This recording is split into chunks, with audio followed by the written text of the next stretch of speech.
大家好，我是新月。今天用莲藕来给大家分享一个特别解馋又开胃的做法。首先准备3块钱的莲藕，先把莲藕的头部还有尾部切掉，用削皮刀把它的外皮去掉。莲藕切掉外皮以后，切成薄薄的大厚片，厚度控制在8毫米左右。切好以后收在大碗里面，加入1勺食用盐，加入少许白醋。白醋和食盐的结合呢，可以使莲藕不易氧化。再次倒入1大碗清水，让每一片藕片呢都浸泡在水里浸泡5分钟。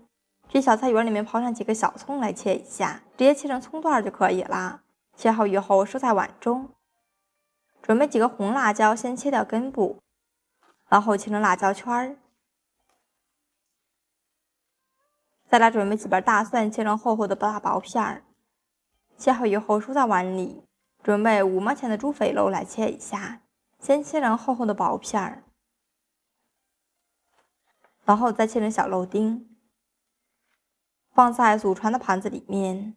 莲藕现在泡的差不多了，简单的抓洗几下，捞出来沥干水分，放在大盆子里面。再次倒入1大碗生水，下手抓洗一下，洗掉上面残留的白醋还有食用盐，把莲藕倒在肉网里面控干水分。准备2大勺的生粉，把莲藕放在生粉里面来回滚动几下，使莲藕的8面都裹上1层生粉，像这样就可以啦。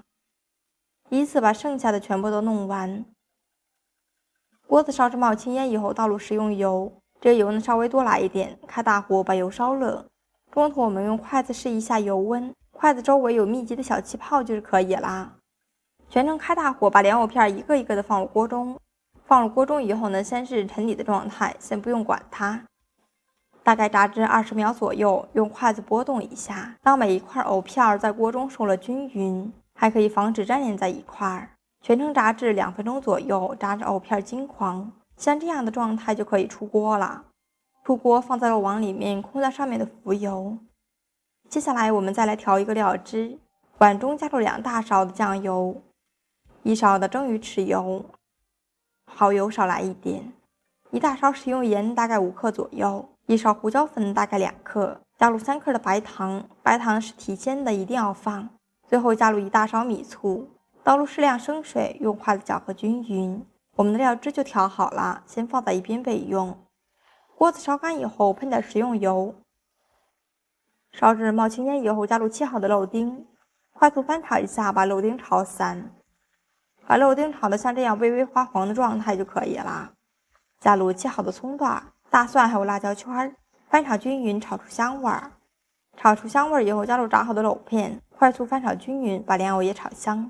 最后把料汁倒进来，再次翻炒均匀，炒出入味儿就可以啦。小火焖2分钟即可出锅。出锅装盘就可以开吃了。一盘香甜好吃的虾焖莲藕就做好了。这样做的莲藕呢，外皮形成了一张酥皮儿，外酥里嫩的，特别的好吃。关键是做法也是非常的简单，简单好吃，营养又美味，特别下饭的一道菜。成本非常的低，不足5块钱，足够一大家人吃了。如果你也感兴趣的话，那就收藏起来试试吧。无论是站着吃还是坐着吃，都是非常的好吃。点我的头像可以看到更多家常美食视频。喜欢我的视频，记得点赞关注哦，辛苦一下。我是新月。我们下期再见，拜拜。